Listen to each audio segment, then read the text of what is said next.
সারা দেশে তীব্র তাপপ্রবাহে হাঁসফাঁস অবস্থা মানুষের। শুধু মানুষ নয়, জীবজন্তুরও প্রাণ যায়। প্রতিদিনই নয় রেকর্ড হচ্ছে তাপমাত্রার। এবার আরো ভয়ানক তথ্য দিচ্ছে আবহাওয়া অফিস। ভয়াবহ বিপদের মুখোমুখি হতে যাচ্ছে দেশ।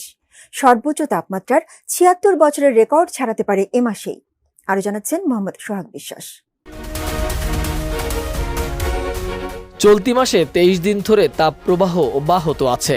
১৯৪৮ সালের পর টানা তাপপ্রবাহের রেকর্ড শুক্রবার ভেঙেছে। এ তথ্য নিশ্চিত করেছে বাংলাদেশের আবহাওয়া অধিদপ্তর। টানা অন্তত ২ দিন তাপমাত্রা ৩৬ ডিগ্রি সেলসিয়াসের বেশি থাকলে তা তাপপ্রবাহ হিসাবে বিবেচনা করে আবহাওয়া অধিদপ্তর। অধিদপ্তরের তথ্য বলছে, রাজশাহী বিভাগে গত ১ এপ্রিল থেকে তাপপ্রবাহ শুরু হয়। ৪ এপ্রিল পর্যন্ত বিভাগটির তাপমাত্রা ৩৬ থেকে ৩৯ ডিগ্রি সেলসিয়াস রেকর্ড করা হয়েছে। এরপর ঢাকা, খুলনা, রংপুর বিভাগে তাপমাত্রা বাড়ে এবং ২ দিন তা অব্যাহত থাকে। ৮ এপ্রিল কক্সবাজার ও সীতাকুণ্ডে ৩৬ ডিগ্রি সেলসিয়াসের বেশি তাপমাত্রা রেকর্ড করা হয়। আবহাওয়াবিদরা বলছে, ৯ ও ১০ এপ্রিল সারা দেশে তাপমাত্রা ৩৬ ডিগ্রি সেলসিয়াসের নিচে ছিল। ৩৬ ডিগ্রি থেকে ৩৮ ডিগ্রি সেলসিয়াস তাপমাত্রাকে মৃদু তাপপ্রবাহ, ৩৮ থেকে ৪০ ডিগ্রি সেলসিয়াসকে মাঝারি তাপপ্রবাহ, ৪০ থেকে ৪২ ডিগ্রি সেলসিয়াসকে তীব্র তাপপ্রবাহ এবং ৪২ ডিগ্রি সেলসিয়াসের বেশি তাপমাত্রাকে অতি তীব্র তাপপ্রবাহ হিসাবে বিবেচনা করে আবহাওয়া অধিদপ্তর। বিশেষজ্ঞরা বলছে, বৈজ্ঞানিক প্রমাণ ও জলবায়ু সংক্রান্ত রেকর্ড থেকে বোঝা যায়, গত কয়েক দশক ধরেই বাংলাদেশে উষ্ণতার মাত্রা ও তার স্থায়িত্ব বাড়ছে। রাজশাহী, পাবনা, চুয়াডাঙ্গা ও যশোরের তাপপ্রবাহ তুলনামূলকভাবে অনেক বেশি।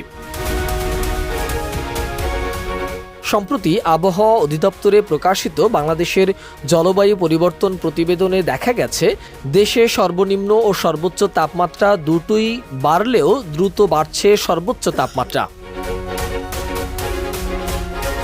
যুক্তরাষ্ট্রের অ্যারিজোনা স্টেট ইউনিভার্সিটির Julie Ann Wrigley Global Futures Laboratory তথ্য বলছে, এল নিনো লা নিনায় পরিণত হচ্ছে এবং চলতি বছর পর্যন্ত উষ্ণতম হিসাবে রেকর্ড হতে পারে।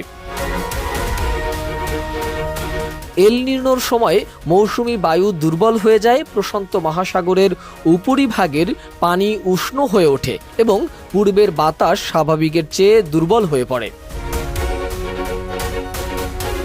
লা নিনোর সময় সমগ্র প্রশান্ত মহাসাগর জুড়ে বাতাস স্বাভাবিকের চেয়ে বেশি শক্তিশালী থাকে।